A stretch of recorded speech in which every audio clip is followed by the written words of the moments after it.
Shalom. I want to start off by giving all praises, honor, and glory to Yahweh, Ba'ashem Yahweh Shai, Ba'ashem Rakakwadash, double honors to the apostles and the elder bishops of Great Millstone who taught me this truth, and salutations to the elect scattered abroad throughout the four corners of the earth. My name is Amon Gabar, and I'm back with another quick transit.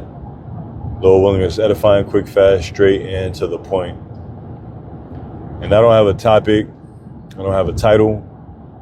Just wanted to hit the button and just speak through the Spirit, the Holy Spirit of Yahweh Ba'ashem Yahweh Shai. Camp ended, which was short. What we did today through the Spirit was we went to go visit the brother Ariya Kayal. As y'all already know, if you don't know, he suffered from a stroke, a severe stroke that had him in a coma for, I believe, a couple months, he said. And, he was pretty much physically down bad, but spiritually, the brother was in good spirits, high in the spirit, which is a beautiful thing when you hear his testimony and when you see him in person.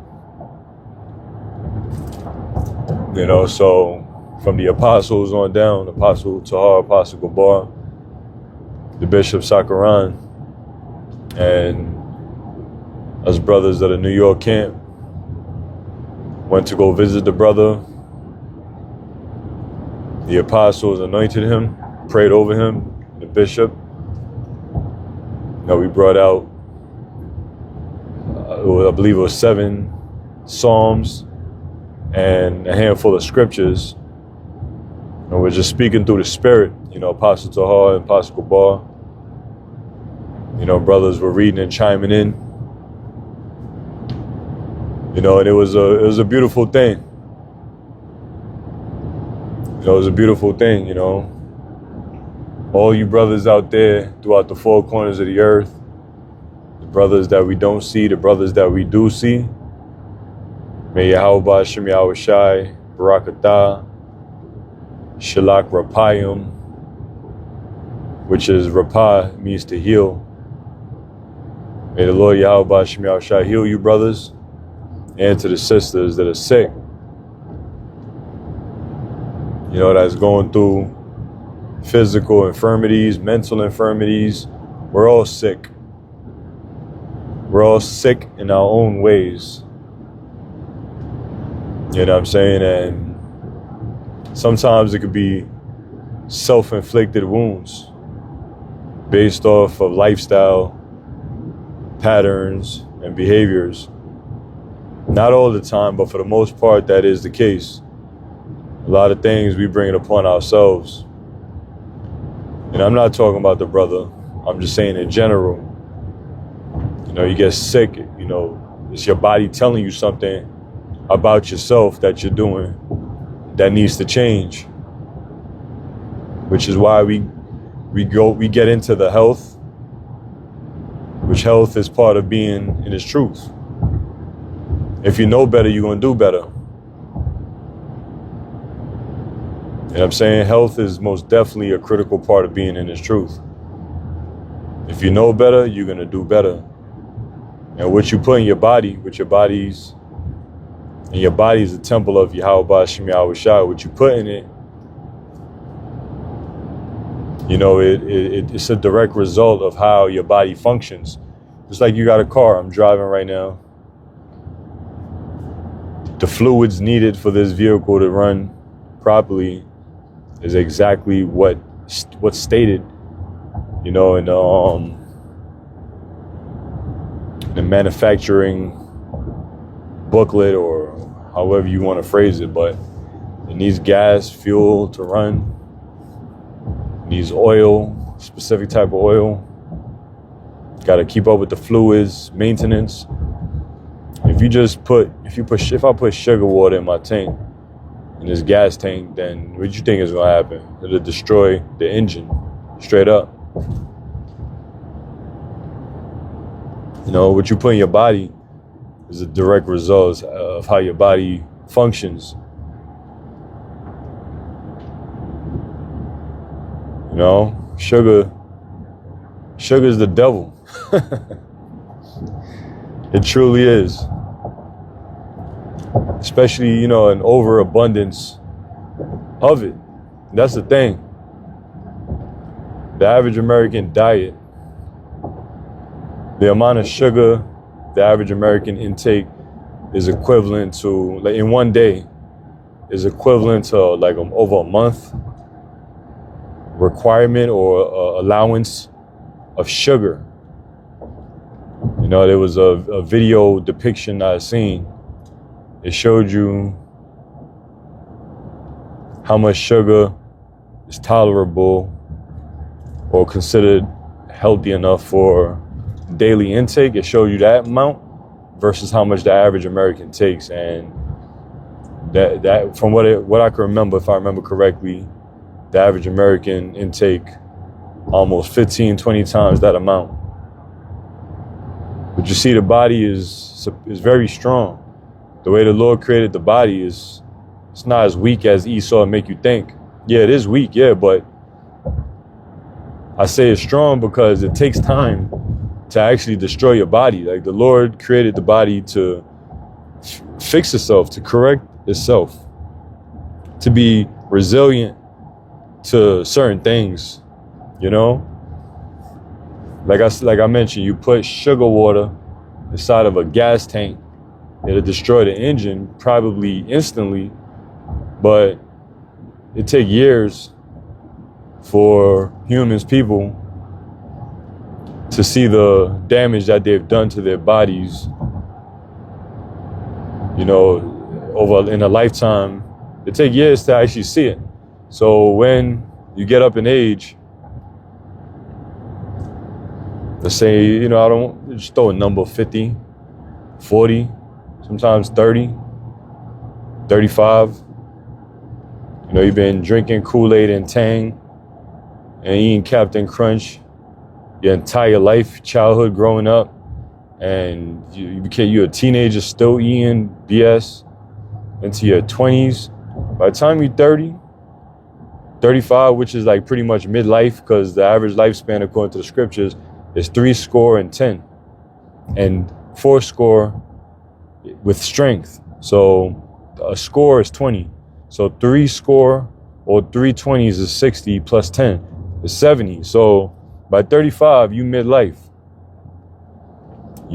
So midlife, you've been destroying yourself. 35, you're gonna feel the results. You're gonna see the damage that's done. Is it too late? Not necessarily, depending on what type of damage. So I'm gonna quote a scripture in the Apocrypha. It goes all into it.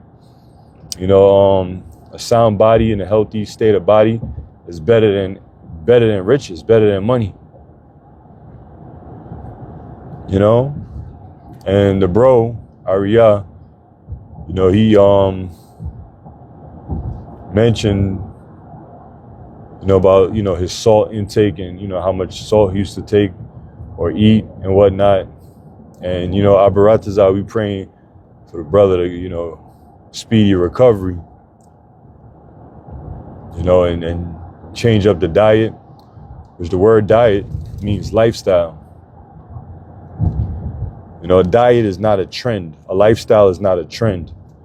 A lifestyle is something you commit to. So health is a commitment. It should be common sense, but Esau stripped away common sense. He stripped away people from common sense. Common sense ain't so common.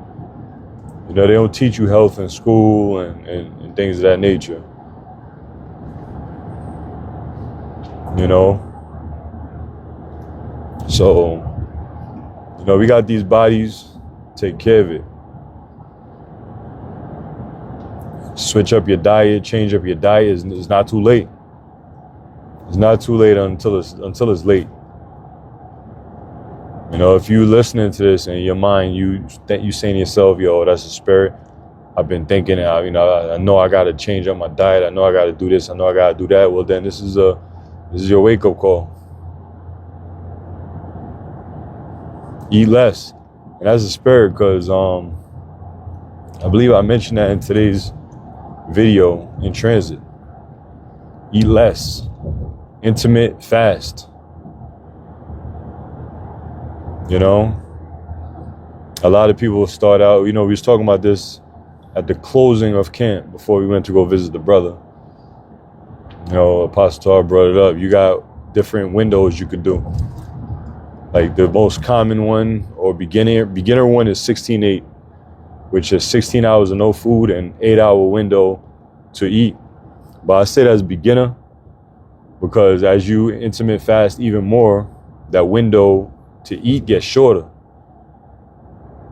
For me personally, that's a large window if you follow it that way, because 8 hours typically you sleeping, then 8 hours you doing things, you up at work, wherever.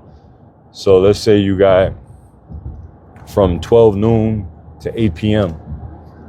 That's a window, that's an 8-hour window. But that could also be a large window. And intermittent fasting is good depending on what you put in your body. Because you could, that 8-hour window, you should be eating good because you could eat straight nonsense and garbage and it defeats the whole purpose of intermittent fasting. Intermittent fasting helps you lose weight because your body starts to burn fat for fuel. And I look at fat as a pre-workout, body fat. For years, that's been my pre-workout. In my early 20s, I used to try different pre-workouts to get that pump energy or drive in the gym, but it really is nonsense. It was bullshit. Now that I'm older, I look at it like straight trash because that's what it is. It was trash. It was nothing but sugar and bullshit. The best pre-workout is body fat. That's when, and you could only activate that during a fasted state. After your body depletes the sugars in your blood, it goes for the fat. But that happens after a set amount of hours. At first, because your blood sugar is the first line of energy. And after that's depleted, your body eventually ends up going into fat storage for energy. So eating before a workout, it doesn't put you in fat loss mode, which ultimately, in order to go into a fat loss mode or body fat loss mode, you have to be in a caloric deficit. So even if you do eat before a workout, but you're still in a caloric deficit throughout the day, you still lose weight. But if you really want to tap in and go into hyperdrive and really utilize that fat for energy, which it was created to do, then intermittent fast is like the ultimate cheat code to burn body fat and get shredded. You know what I'm saying?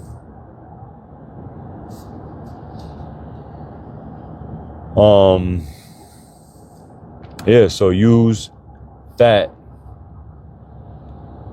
as your pre-workout. Use fat as your pre-workout, your body fat. Brothers, tap in. We men, we age like wine. We get better over time. Most men are in their prime around 50. If you take care of yourself, 50, you well established, you're in your prime. A 20-year-old to 30, you're not in your prime yet. Late 35, 35, 40s, early 40s, you up there. You at the peak of manhood if you've been taking care of yourself. And that's how, nature created it to be. Women, it's a little different. Your prime is in your early stages of life. That's why you get married, you settle down with a man at an early age, and don't abuse your body and yourself, because there's such thing as abusing yourself. And that's what Esau taught you to do. Abuse yourself. And if you've been abusing yourself, then I mean, ain't nothing you could do about it at this point. You live and you learn. Teach the younger ones not to abuse themselves. That's the most you could do. You know?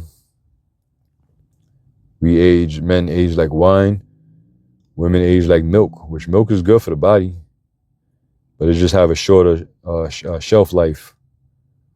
And it is what it is. Ain't nothing you could do about that. You know? But you women take care of yourself too. You know, diet, eat good, exercise. You know, every last one of you women should be doing some form of exercise. Do something. Walk.